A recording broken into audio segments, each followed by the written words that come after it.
राधे राधे दोस्तों। सुबह प्रेयर के साथ दिन की शुरुआत हुई। उसके बाद मैंने ग्रीन टी बनाई, अपनी ग्रीन टी पी के फिर मैं रेडी हुई। तो दोस्तों मैं हो गई हूँ ऑफिस के लिए रेडी। ऑफिस जाती हूँ, फटाफट वहाँ से आती हूँ और फिर कंप्लीट करती हूँ अपना टास्क। तो ऑफिस के लिए जब जा रही थी तो बहुत कोहरा था वहाँ। फिर ऑफिस पहुँचने के बाद वहाँ काम किया और फिर घर वापस जाके कंप्लीट किया अपना टास्क। तो दोस्तों स्वागत है आपका हमारी इंग्लिश लर्निंग जर्नी में। तो आज मैंने जो चीज़ सीखी है वो मैं आपसे डिस्कस करती हूँ कि क्या मैंने सीखा और क्या मैंने पढ़ा और क्या मैंने सीखा। तो आज जो मैंने पढ़ा था वो था introduction of tense. Normal tense की जानकारी थी। ठीक है, तो ये तो हम सभी को पता है कि टेंस 3 टाइप के होते हैं, प्रेजेंट, पास्ट और फ्यूचर। ठीक है, तो ठीक है, आप ऐसा इमेजिन करिए कि 3 लोग हैं जिसमें से एक जो है वो ग्रैंडफादर है, एक फादर है और एक सन है। तीनों लोग बैठे हुए हैं। ठीक है, तो ग्रैंडफादर जो हैं वो अपने ग्रैंड सन से बोलते हैं कि I worked as a fireman, मैंने फायरमैन के तौर पे काम किया था। I worked as a fireman. ठीक है, जो उनका बेटा होता है वो बोलता है I work in a corporate office, मैं काय में काम कर रहा हूँ, कॉर्पोरेट ऑफिस में। ठीक है, और जो सन होता है, मतलब जो ग्रैंड सन होता है उनका, वो ये बोलता है, तो वो बोलता है I will work as a sorry I will work as a pilot and fly big aeroplanes in the sky. तो जो उनका ग्रैंडसन होता है वो ये बोलता है। अब इन तीनों, ये जो 3 सेंटेंस थे, ये जो 3 फॉर्म हमने सेंटेंस के देखे, ये 3 फॉर्म में क्या सिमिलैरिटी थी और क्या डिफरेंस थे, ये हम आज बात कर लेते हैं। तो इन तीनों फॉर्म में पहली बात तो जो सब्जेक्ट था, मतलब जो आई जो सब्जेक्ट था वो तीनों सेंटेंस में यूज हुआ है। ठीक है, दूसरी बात, हम अगर वर्ब की बात करें तो इन तीनों सेंटेंस में वर्ब क्या है? वर्ब है हमारी वर्क। वर्क जो है वो हमारी वर्ब है क्योंकि वो एक एक्शन को रिप्रेजेंट कर रही है। ठीक है, तो तीनों सेंटेंस जो हैं उसमें क्या है, एक प्रेजेंट में है, एक पास्ट में है और एक फ्यूचर में है। तो इन टेंसेस के हिसाब से, प्रेजेंट, पास्ट और फ्यूचर के हिसाब से हमारी जो वर्ब है वो भी अपना फॉर्म चेंज कर रही है। जैसे कि जब बात हो रही थी प्रेजेंट की कि I work in a corporate office, तो इसमें जो वर्ब की फॉर्म आई है वो प्रेजेंट में आई है। फर्स्ट फॉर्म जो वर्ब की यूज हुई है, वर्क। ठीक है, जब पास्ट की बात हो रही थी तो उसमें जो वर्क की फॉर्म आई है वो वर्कड हो गई है। ठीक है, और जब फ्यूचर की बात हो रही थी तो जो वर्क है वो वर्क ही था लेकिन उसमें विल लग गया, विल ऐड हो गया। ठीक है, तो ये जो 3 टेंस है इसमें बस ये अंतर था, इनके जो वर्ब थे वो चेंज हुए थे। ठीक है, अब दूसरे हम एग्जाम्पल देखते हैं। They eat the apples.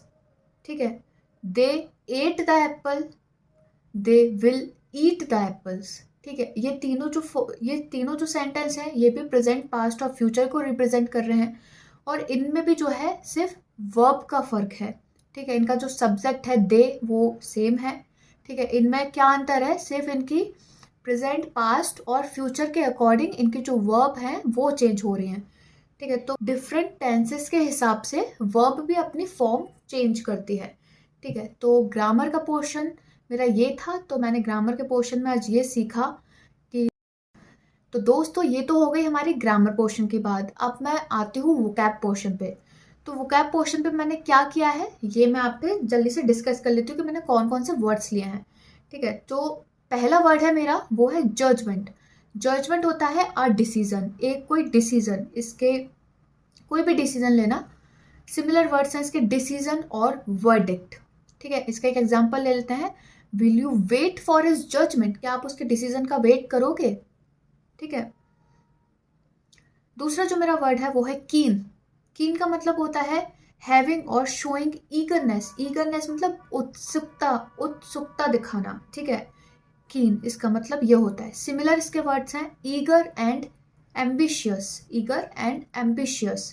ठीक है, एग्जाम्पल है दे टुक अ keen interest in the project. तीसरा जो मेरा वर्ड है वो है ल्यूनेटिक।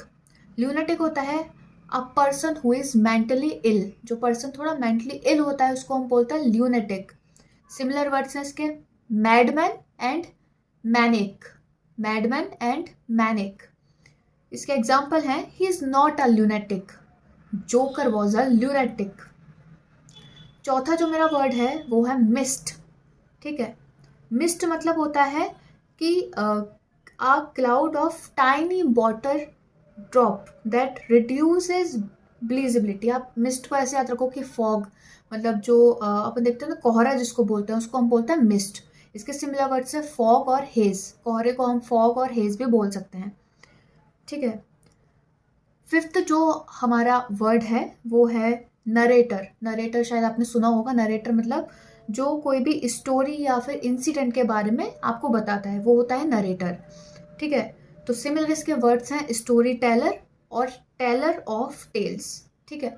इसका एग्जाम्पल है Rahul is the narrator of the play. Rahul क्या है? प्ले का नरेटर है, ठीक है। तो ये था मेरा वोकैब पोर्शन जो मैंने कवर किया था। वोकैब के बाद अब आते हैं रीडिंग पोर्शन पे। तो रीडिंग पोर्शन में मैंने एक, जैसा भी मैं ले रही हूँ, एक मैंने पैरा लिया, उसको मैंने रीड किया था और वो पैरा था ये। When you stop trying to change others and work on changing yourself, your world changes for the better. तो दोस्तों इसी के साथ मेरा जो आज का टारगेट था, पूरा एक जो कंप्लीट पैकेज था, ग्रामर, वोकैब, रीडिंग और स्पीकिंग, वो मेरा कंप्लीट हो गया है। आज का टास्क हुआ मेरा कंप्लीट। कल मिलते हैं एक नए टास्क के साथ। जब तक के लिए ध्यान रखिए, सुरक्षित रहिए। राधे राधे।